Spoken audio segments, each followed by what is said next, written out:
If you really wish to kill your startup and destroy your own personal wealth as a startup founder, then only in that case you should sign an agreement which has an indemnity clause. Now, the term indemnity actually might sound like a legal term, but in simple terms, what it means is that in case there is a wrongdoing, then somebody has to compensate for it.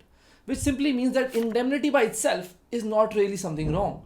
But in a startup fundraising transaction between a founder and an investor, it can become a problem in case there are certain additional clauses entered into that. And it is actually pretty common for larger investors to have certain tricky indemnity clauses. For example, they can have joint and several liability in the indemnity, which means that if there are 2-3 co-founders and one co-founder does any wrongdoing, then all of them are jointly and severally liable.